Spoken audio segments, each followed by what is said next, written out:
পোশাক, রেস্তোরাঁ, ফল, মিষ্টি, মুঠোফোন সেবা সহ শতাধিক পণ্যে বাড়তি ভ্যাটে আরেক দফায় মূল্যস্ফীতির ধাক্কা। পকেটে চান পড়ায় হতাশ ক্রেতা। ফলের উপর বা আরো অন্যান্য সামগ্রীর উপর যে ভ্যাটটা আরোপ করা হয়েছে, এগুলো আসলে এই সময়ের জন্য একটা প্রযোজ্য নয়। মানুষ কদিন পরে ফল খাইতে পারবো না, খালি চিনাবাদাম খাইবো ডিব্বা ডিব্বা। মুক্তিপণ দিয়েও নিখোঁজ লিবিয়ায় আটকে পড়া অনেক বাংলাদেশি। নির্বিকার আইন শৃঙ্খলা বাহিনী দায় নিচ্ছে না মন্ত্রণালয়।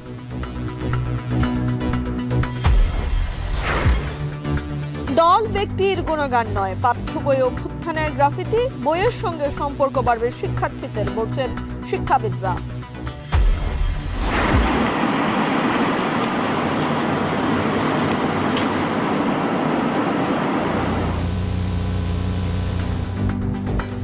এবং দাবানলে দাউ দাউ করে পুড়ছে লস অ্যাঞ্জেলস। লুটপাট ঠেকাতে কারফিউ জারি, আটক 12, প্রাণহানি বেড়ে 10।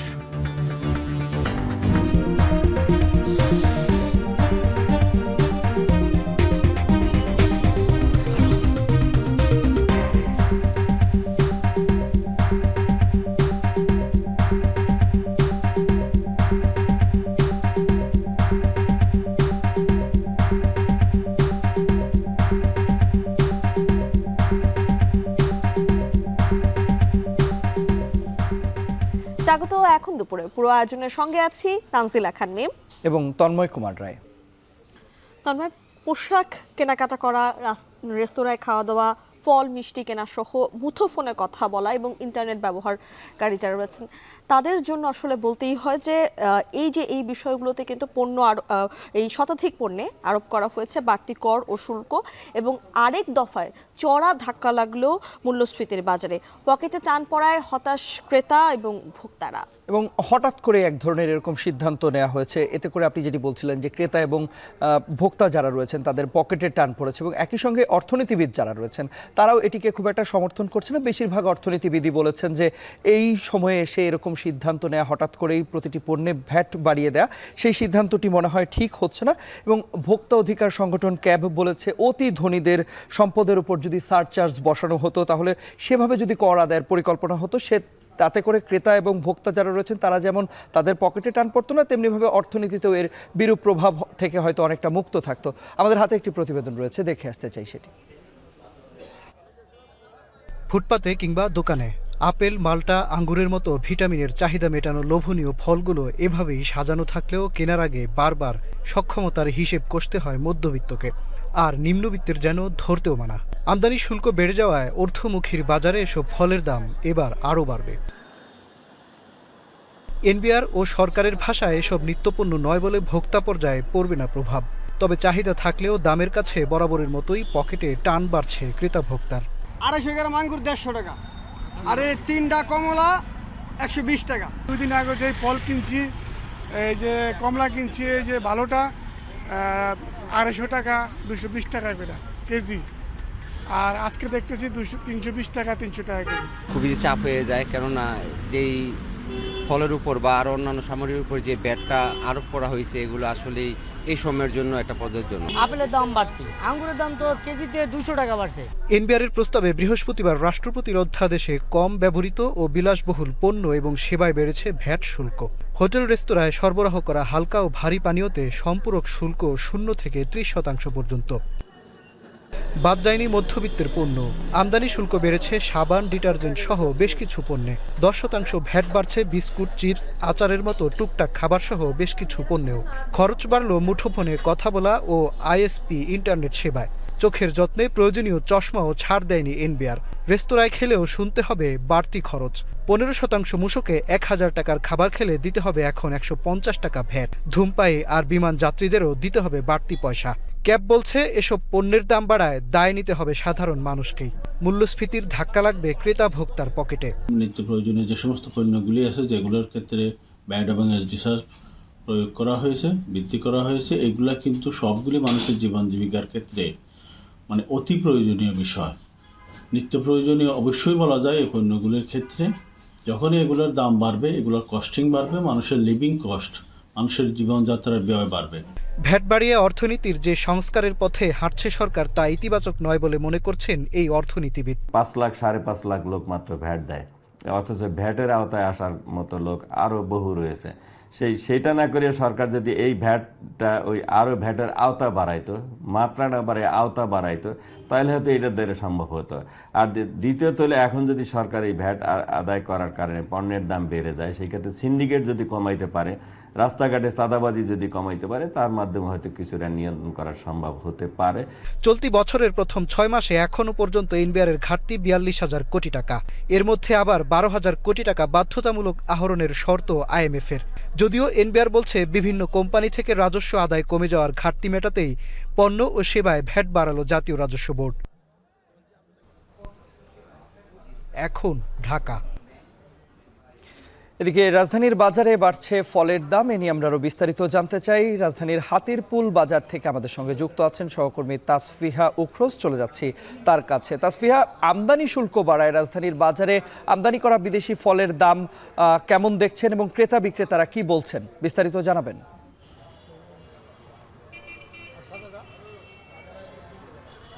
তন্ময়, আপনি যেমনটি বলছিলেন যে এনবিআর গতকাল রাত অর্থাৎ বৃহস্পতিবার রাতে কিন্তু আমদানি শুল্ক বাড়িয়েছে বেশ কয়েকটি পণ্যের উপর। তার মধ্যে আসলে রয়েছে আম, আপেল সহ অন্যান্য তাজা ফলগুলো, এবং আমরা বাজার ঘুরে যেটি দেখতে পেয়েছি যে বিদেশি যে ফলগুলো রয়েছে অর্থাৎ আপেল, কমলা লেবু, এই সকল ফলগুলোর দাম কিন্তু বেশ বৃদ্ধি পেয়েছে। যেমন আপেল গত সপ্তাহে বিক্রি হয়েছিল 210 থেকে 220 টাকায়, সেটি আমরা আজকে অর্থাৎ এই সপ্তাহে দেখতে পাচ্ছি যে 270 থেকে 280 টাকা কেজি দরে বিক্রি হচ্ছে। ঠিক তেমনি কমলা লেবুর দাম যেখানে গত সপ্তাহে ছিল কেজি দরে 220 থেকে 230 টাকা, সেটি এই সপ্তাহে এসে ঠেকেছে আসলে 270 থেকে 280 টাকায়।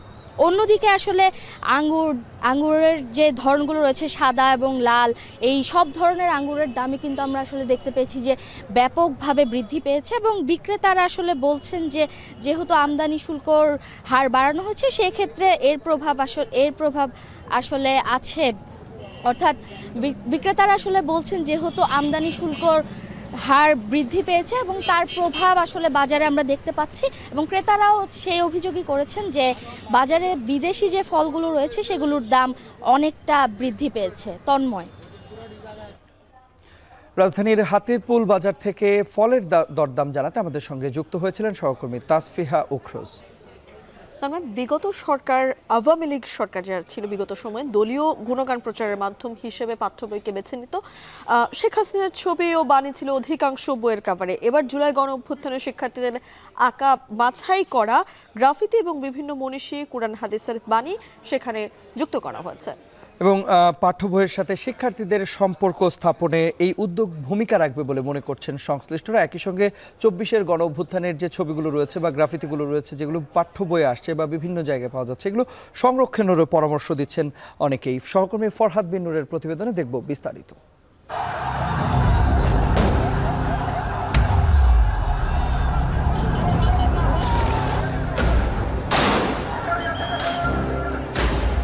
তখনও বিজয় নিশ্চিত নয়, আন্দোলন তুঙ্গে, চলছে গণহত্যা। এমন সময় দোয়েল চত্বর শহীদ মিনারে মজলুম শিক্ষার্থীদের সমর্থনে রিকশাচালক সুজনের স্যালুট। এরপর সেই স্যালুট দেয়ালে দেয়ালে গ্রাফিতিতে।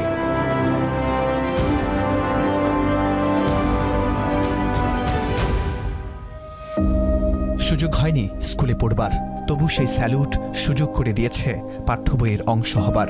2025 সালের এবারে যে পাঠ্য বই, সেখানে হচ্ছে ওই যে আপনার সেই ঐতিহাসিক স্যালুটের ছবি। মগবাজার মোড়ের এই গ্রাফিতেই 2025 শিক্ষাবর্ষের প্রাথমিক ও মাধ্যমিকের 3টি বইয়ের ব্যাখ্যাভারে রাখা হয়েছে।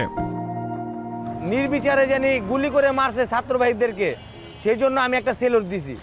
আমার এই সেলুটে মানিয়া ছিল কি, যারা ঘরে বসে আছিলেন, যারা ঘরে বসে বসে টিভি দেখতেছেন, আপনারা নেমে যান। সংশ্লিষ্টদের মতে বিগত সময়ে পাঠ্য বইকে আওয়ামী লীগ সরকার দলীয় গুণগান প্রচারের পোস্টারে পরিণত করে। তবে এবার বইয়ের কাভার থেকে শেখ হাসিনার ছবি আর বাণী বাদ দিয়ে দেয়ালে দেয়ালে শিক্ষার্থীদের আঁকা জুলাই গণ অভ্যুত্থানের গ্রাফিতি স্থান পেয়েছে। একই সঙ্গে বিভিন্ন মনীষী ও কুরআন হাদিসের বাণীও। শিক্ষার্থীদের আঁকা অসংখ্য গ্রাফিতির মধ্যে সর্বজনীন মানবিক আবেদন এবং দেশপ্রেম সৃষ্টি করে এমন বাছাইকৃত 40টি গ্রাফিতি প্রাথমিক ও মাধ্যমিকের 90টি বইয়ের ব্যাককভারে স্থান পেয়েছে।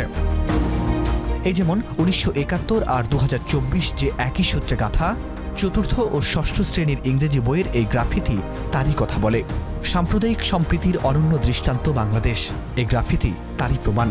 স্বাধীনতা সার্বভৌমত্বে হুমকি এলে সব দল মত যে এক হয়ে যায়, এখানে সেটি স্পষ্ট।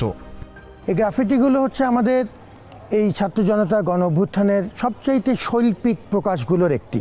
এই মাধ্যমটিও চমৎকারভাবে মানুষ গ্রহণ করেছে। দেওয়ালে দেওয়ালে সারা দেশে এই অভিনব কাজটি তারা করে ফেলেছে। সুতরাং এটাকে একটা আমাদের স্যালুট জানানো দরকার। এই স্বীকৃতির জন্যই আমরা পাঠ্য বইয়ের পেছনে যে গুলো সর্বজনীন আবেদন সৃষ্টি করেছে, তাদের স্বপ্নের কথাগুলো, আমরা সেগুলোকে বাছাই করে এখানে বইয়ের পেছনে দিয়েছি। জুলাই গণ অভ্যুত্থানে গ্রাফিতি এঁকেছেন এমন কয়েকজন শিক্ষার্থীর সাথে আমাদের কথা হয়। দেয়ালে আঁকা গ্রাফিতি যখন পাঠ্য বইয়ে, তখন তাদের অনুভূতি কি? আগে হচ্ছে গিয়ে আমরা সবসময় শেখ মুজিবুর রহমান, তারপর শেখ হাসিনা, শেখ রাসেলের ছবি সবসময় বইয়ে দেখতাম। আমি দেখতেছি কি মানে অনেক জায়গা থেকে ওই আর্টগুলো আমাদের বইয়ে লাগানো হয়েছে। এখন ওগুলো দেখে নিজেদের একটা আনন্দ যে আমরা এটা অর্জন করেছি, আমরা যে একটা ভালো কাজ করছি বা একটা বিপ্লবের অংশ ছিলাম, সেটা ইতিহাস থেকে এত তাড়াতাড়ি মুছে যায় নাই।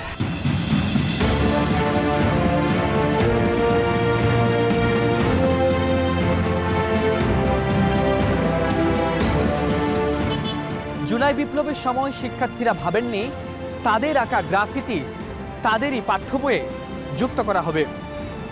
অন্তর্বর্তী সরকারের এমন উদ্যোগ শিক্ষার্থীর সঙ্গে পাঠ্য বইয়ের সম্পর্ক স্থাপনে গুরুত্বপূর্ণ ভূমিকা রাখবে বলে মনে করেন শিক্ষাবিদরা। 24-এর গণ অভ্যুত্থানের সাক্ষী এসব গ্রাফিতি সংরক্ষণেরও পরামর্শ সংশ্লিষ্টদের। ফরহাদ বিন নূর, এখন, ঢাকা। ঐক্যবদ্ধ থাকলে কোনো অপশক্তি আটকে রাখতে পারবে না বলে মন্তব্য করেছেন জাতীয় নাগরিক কমিটির মুখ্য সংগঠক সার্জিস আলম। জুলাই বিপ্লবের ঘোষণাপত্রে জনমত তৈরিতে ভোলায় লিফলেট বিতরণ ও জনসংযোগকালে একথা বলেন তিনি। ঐক্যবদ্ধভাবে হাতে হাত রেখে কাঁধে কাঁধ মিলিয়ে লড়াই করে স্বৈরাচারী খুনি হাসিনাকে দেশ ছাড়া করেছি। বাংলাদেশকে নিয়ে যে শব্দগুলো দেখি, সেই শব্দগুলো একটি ঘোষণাপত্রে লিখিত আকারে থাকা প্রয়োজন। ফুটপাতে দোকানদারি করে, যে ভাইরা হোটেল চালায়, ব্যবসা বাণিজ্য করে, তাদের সাথে কথা বলেছি। আমরা তাদেরকে বলেছি তারা ঘোষণাপত্রে কি দেখতে চায়। তারা সবার আগে বলেছে তারা ওই খুনি হাসিনার ফাঁসি দেখতে চায়। জামায়াতের সাথে বিএনপির দূরত্ব বাড়েনি, তবে দেশপ্রেমিক নেতাদের আঘাত করে এমন বক্তব্য না দিতে দলটির নেতাদের প্রতি আহ্বান জানিয়েছেন বিএনপির স্থায়ী কমিটির সদস্য নজরুল ইসলাম খান। বিভিন্ন বিষয় নিয়ে আমরা আলোচনা করেছি। আমরা জনগণের যে দুর্ভোগ, এই নিয়ে আলোচনা করেছি, কিভাবে সেটা দূর করা যায় এই ব্যাপারে আমরা বিভিন্ন সময় সরকারকে কিছু পরামর্শ দিয়েছি, সেগুলো নিয়ে আমরা আলোচনা করেছি। এবং আমরা দেশে গণতন্ত্র পুনঃপ্রতিষ্ঠার বিষয়টা নিয়েও বিশেষ করে আলোচনা করেছি। জামায়াতে ইসলামের সেক্রেটারি জেনারেল মিয়া গোলাম পরওয়ার বলেছেন, গ্রহণযোগ্য নির্বাচনের জন্য যতটুকু সংস্কার প্রয়োজন তার শেষে দ্রুত সময় নির্বাচন দিতে হবে। গাজীপুরের ভবানীপুরে মুক্তিযোদ্ধা কলেজ মাঠে জেলা জামায়াতের কর্মী সম্মেলনে তিনি একথা বলেন। জুলাই অভ্যুত্থানের যে চেতনা, এই ঐক্যকে অটুট রেখে আসুন, একটা জাতীয় ঐক্যের পরিবেশ তৈরি করে আমরা একটা গ্রহণযোগ্য নির্বাচনের জন্য যতটুকু সংস্কার প্রয়োজন সেই সংস্কারটুকু করে আমরা নির্বাচনে যাই। রাষ্ট্রের চলমান সংস্কার কাজ শেষ করেই অন্তর্বর্তী সরকার বিদায় নেবে বলে জানিয়েছেন শিল্প উপদেষ্টা আদিলুর রহমান খান। উত্তরায় বাংলাদেশ বৌদ্ধ মহাবিহার চত্বরে বেধি চারা প্রতিস্থাপন এবং বৌদ্ধ সর্বজনীন মহাশ্মশান ঘাটের ভিত্তি স্থাপন অনুষ্ঠানে যোগ দিয়ে কথা বলেন তিনি। সাম্প্রদায়িক সম্প্রীতি, সৌহার্দ্য, রিলিজিয়াস হারমোনি, এই দেশ বাংলাদেশ, এটাকে যেন আমরা আটফোন করি। এদেশে আমরা প্রতিটি মানুষ দেশকে ভালোবাসি, এদেশ আমাদের সবার, এবং একে অপরের হাত ধরে আমরা আমাদের এই মাতৃভূমিকে অগ্রগতি উন্নতির পথে নিয়ে যাব। দায়িত্ব যেহেতু আমরা পেয়েছি, আমরা তা পালনের চেষ্টা করছি। এই ক্ষেত্রে আপনারা আমাদের পাশে থাকবেন। আমরা যথাসাধ্য চেষ্টা করে যে সংস্কারের পরিকল্পনাগুলো আছে যেটুকু সম্ভব এগিয়ে নিয়ে আমরা আপনাদের থেকে বিদায় নেব। শীতের ঠান্ডা হাওয়ায় কাঁপছে দেশের বিভিন্ন জনপদ। পঞ্চগড়ে মৌসুমের সর্বনিম্ন তাপমাত্রা 7.3 ডিগ্রি সেলসিয়াস রেকর্ড করেছে আবহাওয়া অফিস। কনকনে শীতে অনেক জেলায় স্থবির হয়ে পড়েছে জনজীবন। আবহাওয়া অফিস জানিয়েছে 9 জেলায় বইছে মৃদু শৈত্যপ্রবাহ। ভোগান্তি বেড়েছে নিম্ন আয়ের পেশাজীবীদের। বিস্তারিত দেখুন প্রতিবেদনে। উত্তরের হিমেল বাতাসে বেড়েছে শীতের তীব্রতা। পঞ্চগড়ে দেশের সর্বনিম্ন তাপমাত্রা 7.3 ডিগ্রি সেলসিয়াস রেকর্ড করা হয়েছে। শীতার্তদের জন্য সরকারের পক্ষ থেকে 45,000 কম্বল বিতরণ করা হয়েছে। আজকে খুব ঠান্ডা, রাতে খুব কুয়াশা, প্রচুর পরিমাণ কুয়াশা, আমরা গাড়ি চালাতে পারতেছি না, খুব সমস্যা। লাইট টাইট জ্বালা দিয়ে আমরা গাড়ি চালাচ্ছি, খুব কষ্ট হচ্ছে। চুয়াডাঙ্গায় সকালে তাপমাত্রা রেকর্ড করা হয়েছে 9.3 ডিগ্রি সেলসিয়াস। আঞ্চলিক আবহাওয়া অফিস জানিয়েছে জেলার উপর দিয়ে বয়ে যাচ্ছে মৃদু শৈত্যপ্রবাহ। রাতে কিছুটা কুয়াশা থাকলেও সকালে তা কমে যায়। এদিকে সৈয়দপুরের সর্বনিম্ন তাপমাত্রা 10.8 ডিগ্রি সেলসিয়াস। সকাল উঠে এত বেশি ঠান্ডাতে হাত পা পুরো কাঁপতেছে। চুয়াডাঙ্গাতে যে পরিমাণ শীত সারা বাংলাদেশের ভিতরে সবসময় রিপোর্ট করা হয়, গরমের সময় যেরকম গরম, শীতের সময় সেরকম শীত। আবহাওয়া অফিস বলছে দেশের 9টি জেলায় শৈত্যপ্রবাহ বইছে। 17 জানুয়ারির পর রাজশাহী, রংপুর, খুলনা সহ সারা দেশে বাতাস ও কুয়াশা বাড়বে, শীত অনুভূত হবে বেশি। আজকে গতকালকের তুলনায় 2-3 ডিগ্রি সারা দেশে কিছু বেশিরভাগ অংশে 2 থেকে 3 ডিগ্রি তাপমাত্রা কমে আসছে। আগামীকালকে থেকে মোটামুটি তাপমাত্রা আমাদের রংপুর, রাজশাহী ওই ডিভিশনগুলোতে সামান্য বাড়তে পারে এবং অন্যান্য যে ডিভিশনগুলো আছে সেটা আমাদের মিনিমাম তাপমাত্রা বা সর্বনিম্ন তাপমাত্রা বলে সেটা কিছুটা বাড়তে পারে রংপুর এবং রাজশাহী ডিভিশন এবং খুলনা ডিভিশনে। আর অন্যান্য জেলাতে প্রায় অপরিবর্তনে থাকতে পারে। তবে যেহেতু কুয়াশামুক্ত আকাশ, এখন সকাল দিকে কুয়াশা কেটে যাচ্ছে, তো দিনের তাপমাত্রাটা এখন বাড়তির দিকে থাকতে পারে। তা আগামী 2 থেকে 3 দিন আমাদের দিন এবং রাতের তাপমাত্রা ক্রমান্বয়ে সামান্য পরিমাণ বৃদ্ধি পেতে পারে। যশোরে তাপমাত্রা রেকর্ড করা হয়েছে 10 ডিগ্রি সেলসিয়াস। কনকনে শীতে বিপাকে রয়েছে খেটে খাওয়া শ্রমজীবী মানুষ। বাড়ছে শীতজনিত রোগে আক্রান্তর সংখ্যা। এই সময়ে বেশি আক্রান্ত হচ্ছে শিশু ও বৃদ্ধরা।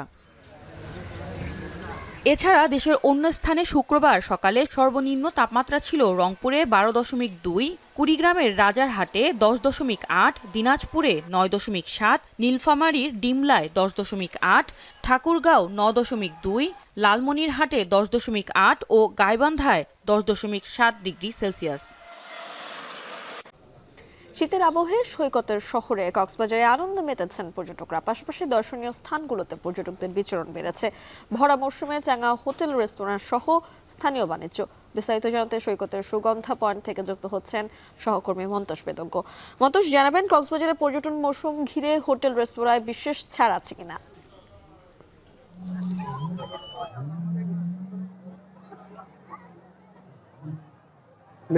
প্রতি বছর লাখো পর্যটক কিন্তু কক্সবাজারের যে নান্দনিক প্রাকৃতিক সৌন্দর্য, সমুদ্র এবং পাহাড় সহ অন্যান্য যে সৌন্দর্যমণ্ডিত যে প্রাকৃতিক স্থানগুলো রয়েছে সেখানে কিন্তু প্রতি বছর লাখো পর্যটকের সমাগম হয় এবং আমরা দেখছি যে এবারও শীত মৌসুমের শুরু থেকে ব্যাপক পর্যটকের সমাগম হয়েছে। এবং আপনি যেটি বলছিলেন যে এখানে শীত মৌসুমে যেহেতু পর্যটন মৌসুম শুরু হয়েছে, কোনো ধরনের ছাড় আছে কিনা এই মুহূর্তে আসলে আমরা পর্যটকদের সাথে কথা বলে অনেক ক্ষেত্রেই অভিযোগই আসলে পাচ্ছি।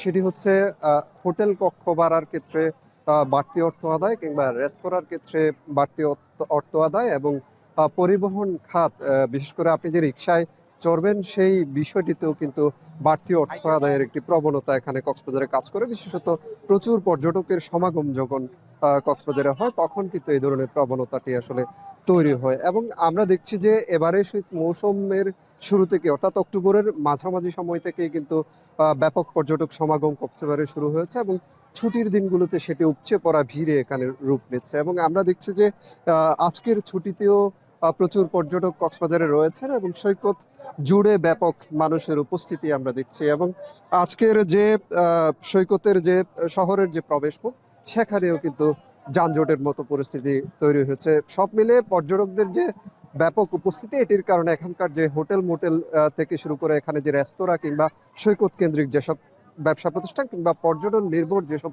ব্যবসা রয়েছে সবখানেই কিন্তু একটা চাঙা ভাব এসেছে। এই ছিল কক্সবাজার সৈকত থেকে আমার কাছে সবশেষ। সাপ্তাহিক ছুটির দিনে জমজমাট আন্তর্জাতিক বাণিজ্য মেলার 29তম আসর। সকাল থেকেই মেলায় ভিড় করছেন ক্রেতা এবং দর্শনার্থীরা। এই বিষয়ে আমরা আরও বিস্তারিত জানবো। আমাদের সঙ্গে মেলা প্রাঙ্গণ থেকে যুক্ত আছেন সহকর্মী আসিফ ইকবাল। চলে যাচ্ছি তার কাছে। আসিফ, জানাবেন যে আন্তর্জাতিক বাণিজ্য মেলায় সাপ্তাহিক ছুটির দিনে আমরা বলছিলাম যে ভিড় বেড়েছে, আপনার কাছ থেকে এই তথ্যটি আমরা পেয়েছি। বেচা বিক্রি বাড়লো কিনা, বিক্রেতারা কি বলছেন এবং ক্রেতারা দাম নিয়ে কি বলছেন? তন্ময়, যেমনটি বলছিলেন, সাপ্তাহিক ছুটির দিনে কিন্তু বাণিজ্য মেলার এই 29তম ঢাকা আন্তর্জাতিক বাণিজ্য মেলার যে চিত্রটি সেটি কিন্তু আসলে পুরোপুরি চেঞ্জ হয়ে গেছে, পরিবর্তন হয়ে গেছে। কারণ 1 তারিখে বাণিজ্য মেলা শুরু হওয়ার পর থেকে মেলার দর্শনার্থী এবং ক্রেতা সমাগম নিয়ে কিন্তু একটি অভিযোগের ব্যাপার ছিল। কারণ এই বৈরী আবহাওয়া এবং এই যে রাজধানী থেকে যে দূরত্বটা, সেই দূরত্বের কারণে কিন্তু মেলায় দর্শনার্থী উপস্থিতি একটু কম ছিল। কিন্তু আজকে মেলার দ্বিতীয় শুক্রবার ছুটির দিনেই কিন্তু সেই চিত্র পুরোপুরি পরিবর্তন হয়ে গেছে। আমরা এখন আছি বাণিজ্য মেলার ভিতরের অংশটায়। আপনারা জানেন যে বাণিজ্য মেলার এখন দুইটি অংশ, একটি হলো ভিতরের দিকে এবং বাইরে আরেকটা অংশ আছে। তো ভিতরের অংশে যদি একটু দেখাই আমাদের সহকর্মীর মাধ্যমে আপনাকে, যে মেলায় কিন্তু দর্শনার্থীদের সমাগম এখন কিন্তু দুপুর 2টার বেশি বাজে, যে সময়টা আসলে দুপুরের খাবারের সময়, সেই সময়টাই কিন্তু মেলায় যে ভিড়। এবং আমরা একটু আগে দেখে এসেছি যে মেলার যে প্রবেশ পথ, সেখান দিয়ে কিন্তু অনেক দর্শনার্থীরা কিন্তু মেলায় প্রবেশ করছেন এবং বিক্রেতারা এবং মেলা সংশ্লিষ্টরা বলছেন যে মেলা বাড়ার সাথে সাথে কিন্তু এই মেলায় দর্শনার্থী সমাগম বাড়বে। আর তন্ময়, যে প্রশ্নটি করেছিলেন দর্শনার্থী বাড়লেও বেচা বিক্রি বাড়ছে কিনা, সেই প্রশ্ন আমরা কিন্তু বিক্রেতাদের করেছিলাম। কিন্তু বিক্রেতারা আমাদের যেটি জানালেন যে দর্শনার্থীর পরিমাণ বাড়লেও বেচা বিক্রি নিয়ে কিন্তু তাদের মধ্যে একটি অসন্তুষ্টি আমরা দেখেছি। তারা বলছেন যে যেই পরিমাণ দর্শনার্থী আসছে সেই পরিমাণ বেচা বিক্রি হচ্ছে না। সেক্ষেত্রে তারা বলছেন যে মেলার সময় যত বাড়বে তত তাদের বেচা বিক্রি বাড়বে। কারণ যারা এখন দেখে যাচ্ছেন তারা পরবর্তীতে এসে হয়তো কেনাকাটা করার ব্যাপারটি ভাববে। তো সেই জন্য তারা বলছেন যে মেলার সময় যতটা বাড়বে ততটা মেলা জমে উঠবে এবং মেলার বেচা বিক্রি এবং দর্শনার্থীর সংখ্যা আরও বাড়বে। তো তন্ময়, বাণিজ্য মেলায় শুক্রবার ছুটির দিনের পরিস্থিতি নিয়ে এই ছিল আমার কাছে সর্বশেষ। জুলাই গণহত্যায় অভিযুক্ত উত্তরা পূর্ব থানার সাবেক ওসি শাহ আলম পালিয়ে যাওয়ার প্রতিবাদে এবং এতে জড়িত সকলের বিরুদ্ধে ব্যবস্থা নিতে উত্তরার বিএনএস সেন্টারের সামনে বিক্ষোভ সমাবেশ চলছে। সরাসরি চলে যাচ্ছি সেখানে। প্রশাসনের মানুষ যারা জড়িত তাদেরকেও তাদের প্রত্যেককে গ্রেপ্তারের তারা দাবি করছেন।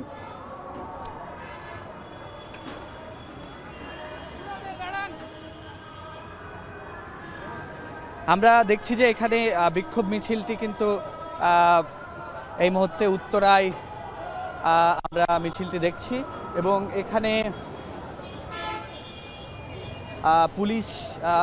পুলিশের সদস্যরা রয়েছেন।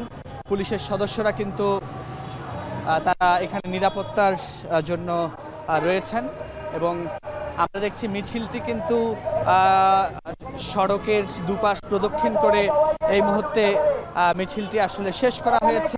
বিশৃঙ্খলা করবেন না, আমরা এখানে বিশৃঙ্খলা করতেছি না, আমরা আমাদের দাবি জানাতে এসেছি।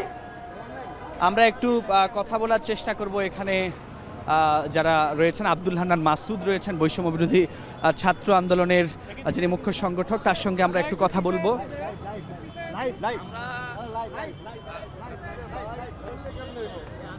আপনার এই থানা থেকে, উত্তরা পূর্ব থানা থেকে একটি খুনিকে ছেড়ে দেওয়া হয়েছে, গণহত্যার খুনি। সে যেইটাই খুনি না, যে উত্তরা পূর্ব থানার ওসির নেতৃত্বে এই জায়গায় 50-এর অধিক ছাত্র জনতাকে হত্যা করা হয়েছে।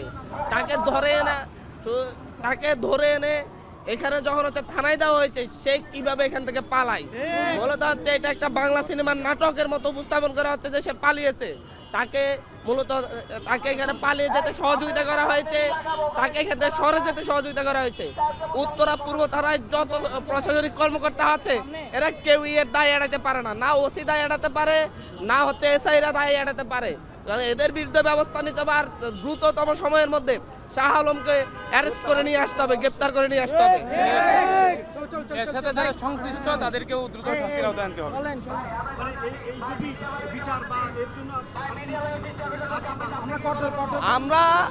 আমরা একটা কথা বলছি, আমরা পুলিশ প্রশাসনের সংস্কার চেয়েছি, কিন্তু সেই সংস্কারটা এখন আমরা লক্ষ্য করছি না। যার কারণে প্রশাসনের প্রতিটা স্তরে এখনো যে খুনিরা বসে আছে, খুনির সহযোগীরা বসে আছে, তার প্রমাণ হচ্ছে এখান থেকে একটি খুনিকে চলে যেতে সাহায্য করা। এবং আমরা শুধুমাত্র এখানে এই খুনির বিচারের জন্য আমরা চাই পুলিশ প্রশাসনের একটি বিরাট সংস্কার, যার মধ্যে কোনো ধরনের খুনিরা আর এই প্রশাসনের মধ্যে থাকতে পারবে না। খুনির পরিচয় খুনি, সে কোনো পুলিশও হতে পারে না, কোনো র্যাবও হতে পারে না, কোনো ধরনের বাংলাদেশের কোনো আর্মিও হতে পারে না। খুনিকে খুনি বিবেচনায় অ্যারেস্ট করতে হবে এবং খুনিকে খুনি বিবেচনায় সরাতে হবে। জুলাই গণহত্যায় অভিযুক্ত উত্তরা পূর্ব থানার সাবেক ওসি শাহ আলম পালিয়ে যাওয়ার প্রতিবাদে এবং এতে জড়িত সকলের বিরুদ্ধে ব্যবস্থা নিতে উত্তরার বিএনএস সেন্টারের সামনে বিক্ষোভ সমাবেশ চলছে। আমরা এতক্ষণ সরাসরি ছিলাম সেখানে। তন্ময়, ছবিটি দেখে নিশ্চয়ই বুঝতে পারছেন যে ইতিহাসের ভয়াবহ দাবানলে পড়ছে যুক্তরাষ্ট্রের লস অ্যাঞ্জেলেস। এরই মধ্যে নিহতের সংখ্যা দাঁড়িয়েছে 10 জনে। আর্থিক ক্ষতি ছাড়িয়েছে $5,000 কোটি। শুধু প্যালিসেডস আর ইটনে আগুন গ্রাস করেছে 30,000 একরের বেশি এলাকা। এবং এই ভয়াবহ দাবানলের মধ্যেই চলছে লুটপাট, এবং এই লুটপাটের সঙ্গে যেন লুটপাটটা না হয় বা কমে আসে এই জন্য কারফিউ জারি করা হয়েছে এবং লুটপাটে জড়িত সন্দেহে কমপক্ষে 12 জনকে এরই মধ্যে গ্রেপ্তার করেছে দেশটির আইন শৃঙ্খলা বাহিনী। সহকর্মী নাফি আরমান মননের প্রতিবেদনে জানব বিস্তারিত। ক্যালিফোর্নিয়া অঙ্গরাজ্যে সমুদ্র ঘেঁষা স্যান্টা মনিকা থেকে মালিবু পর্যন্ত বিস্তৃত অভিজাত এলাকা প্যালিসেডস, যেখানে দৃশ্যায়ন হয়েছে বিভিন্ন চলচ্চিত্র, রয়েছে টেলিভিশন ও সঙ্গীতাঙ্গন সহ অসংখ্য হলিউড তারকার বিলাসবহুল বাড়ি। লস অ্যাঞ্জেলেসের পশ্চিমে শুধু এই প্যালিসেডসে 17,000 একরের বেশি এলাকা গ্রাস করে নিয়েছে দাবানল।